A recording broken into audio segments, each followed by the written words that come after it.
Hello, I'm the Pink Phantom. Welcome to my podcast, where we will go deep into the lair of the purple worm instead of down into the rabbit hole, where we'll voyage into the astral realm of my mind and explore the verse of nerd culture.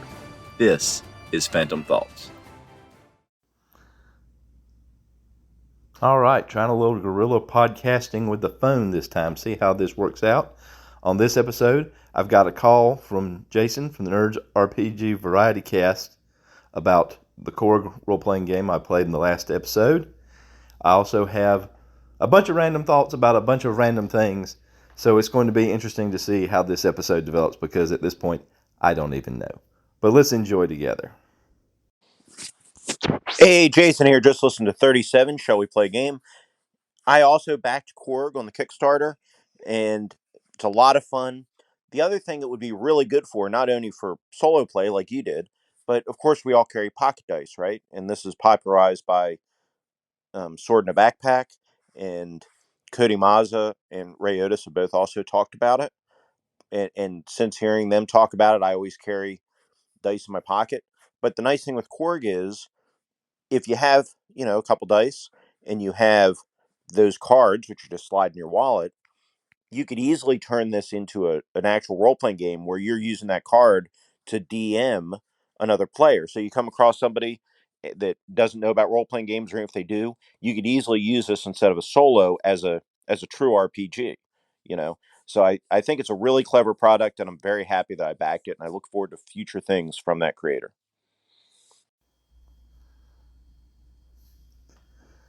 Thank you for that call, Jason.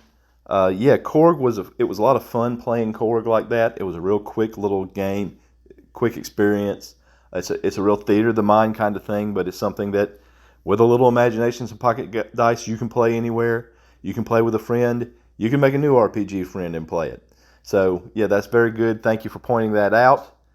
I got an email just a couple of days ago through Kickstarter, through the Korg Kickstarter, that there's going to be an addition to the game.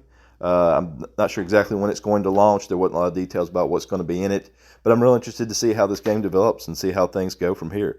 So again, thank you for calling. Fantastic.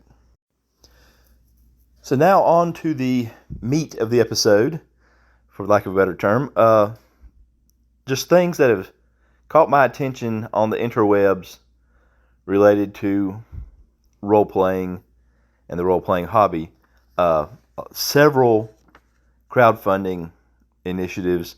One, Swords and Wizardry Complete Revised, is online on Kickstarter.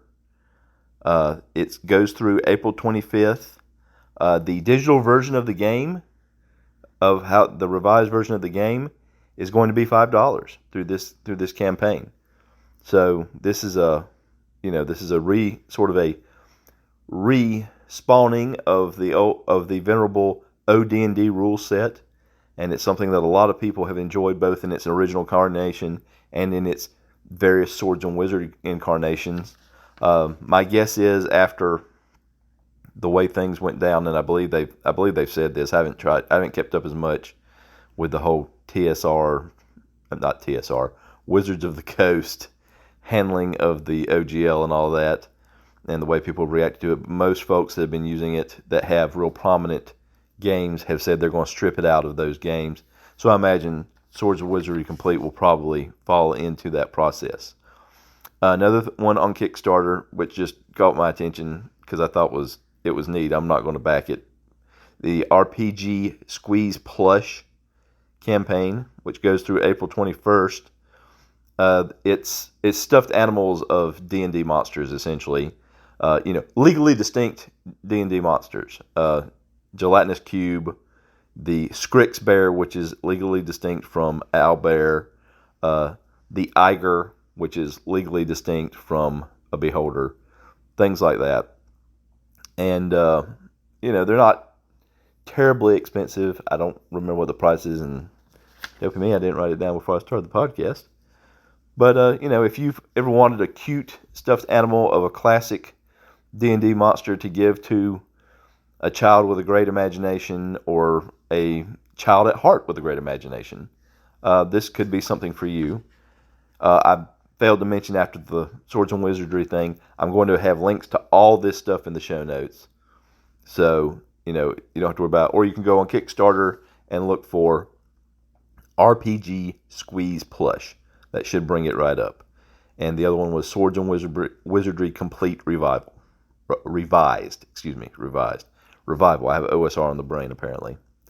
The last one in terms of crowdfunding I want to bring up is Talislanta 6th edition. This is a venerable game that goes back almost to the roots of the hobby. It famously has no elves in it. It's a fantasy setting. If you're not familiar with it, and I'm not that familiar with it, on their webpage, Talislanta.com, they have every version of the game up to 6th edition that you can download for free. So from 1st edition to 5th edition, there's a couple other editions put in there. This particular campaign is on GameFound and not on Kickstarter. The digital version is $19.99, and then there's various tiers up with various levels of physical or digital, or physical and digital combined. They also had the option to get Talislanta for 5th edition D&D. So if you're someone that enjoys that world, but you'd rather play it in a rule set that maybe more recent gamers would find more appealing or more accessible or just familiar with, because maybe they don't want to learn another system to play in what's supposed to be from what I've seen, is a very deep and exciting world, fantasy world. You can get the 5th edition version, the D&D 5th edition version, or you can get Talislanta 6th edition of the game. So that's all the crowdfunding things that kind of caught my attention. The other one was a blog post from Lizard Man Diaries .blogspot.com, and again, this link will be in the show notes. The post in question is Proxima B Biomass Saga. This is a domain level campaign that he played out with his gaming group about essentially a giant biomass in space threatening all the plants in the system of the Proxima B system, and the various entities and individuals who have some sort of power or authority in that system, how they react to it and how they react to each other, and just in general how it all plays out. How does the biomass wipe everybody out? Is the biomass overcome? Do the different players work together, or do they fight against each other? It was just great just reading it. It wasn't a real long blog post, and it was pretty exciting. It seemed to take place over the amount of time between turns, as he called them, kind of diminished from months to weeks to days. And it was real interesting the way things turned out. And he also has links in that post to what was sent out to the players each turn, so you can see what they had, some background, the rules that he used. He also had links to an earlier domain level post that he used was a little more complex rules. These were a little simple rules the way he used. And also he mentioned a system called Empyrean Dynasty rules that were used in a previous system, which is something I'm going to look at because I love the idea of domain play and everything, and playing things out on a planetary or kingdom or barony level sometimes, and how that can react to RPGs. So that's about all I got for you for this time. I hope you enjoyed it. Real short one. Hope to get back on the mic again soon, and I hope this went well recording with my phone, because it's the first time I've tried to do a whole thing on my phone. And until next time, game on, guys. Game on. And that's going to do it for another episode of Phantom Thoughts. If you have any feedback you'd like to leave, you can contact me by leaving a voice message at anchor.fm/the-pink-phantom, or you can send an email to thepinkphantom1@gmail.com, or you can contact me on Twitter @thepinkphantom. The music in this episode was Strength of the Titans and Late Night Radio by Kevin MacLeod at Incompetech.com, licensed under Creative Commons by Attribution 4.0 license from creativecommons.org/licenses/by/4.0.